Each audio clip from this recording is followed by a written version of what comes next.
Cooper Marcher here. This is your CCC Update for January 30th, 2023. That's Cooper's Critter Crew. Nelson reports from the UK that they all had a great week. They went to a party on Wednesday to celebrate Burns Night. It's not where they all set fire to something. It's an old Scottish tradition. One of their neighbors has ancestors from Scotland and invited them to his house to celebrate with food, dancing, poems, and they even had whiskey. It was strong, so they didn't drink much, as it made them feel quite dizzy. There was dancing similar to folk dancing, and men wore skirts called kilts, each in tartan plaids, which is different for each family or clan. They even had a friend playing the bagpipes. Burns Night is held on January 25th every year to celebrate Robert Burns' birthday in 1759. That means that this year the poet was the poet's 264th birthday. Robert Burns was the eldest son of 7 children of a tenant farmer in a small village of Alloway.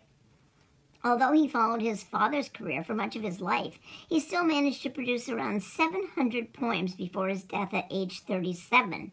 Burns' funeral tragically coincided with the birth of his son Maxwell. Living a life of debt, Burns had empathy for the poor and understood the unfairness, which meant he resonated profoundly with his fellow Scots. He frequently wrote about the gap between the rich and the poor, religion, love, alcohol, and what it meant to be Scottish. Robert Burns is famous for writing the poem Auld Lang Syne, the one we all sing on New Year's Eve. On race day, it was lovely and sunny, and Matilda had baked lots of cookies and shortbread as well as soup and cocoa. I'm not sure how, but Larry beat everyone on the race circuit and in the drone races too.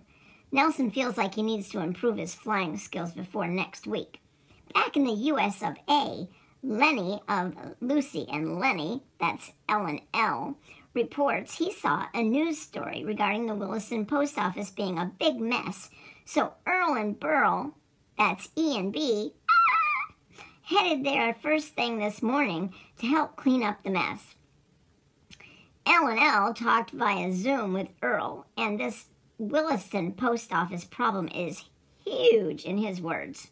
He spent the morning Friday in his office making plans for today when they will go back. He says they are so short-staffed that he had to call in some of his cousins for help.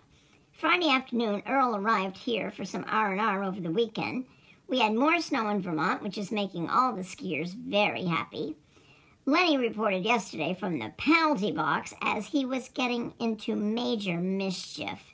Anyhow, Earl had a favorite big horse race Saturday in Florida called the Pegasus, which he brought up on our big screen.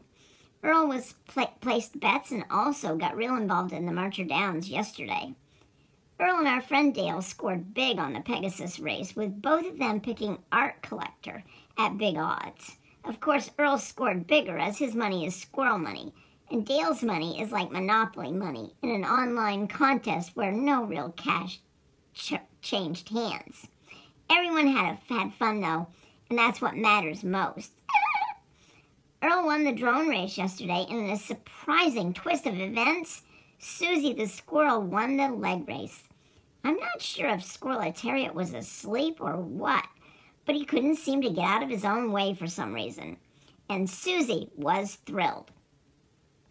I hope you had a great weekend, and this week ahead is a great week. Be kind to one another. Cooper Archie here.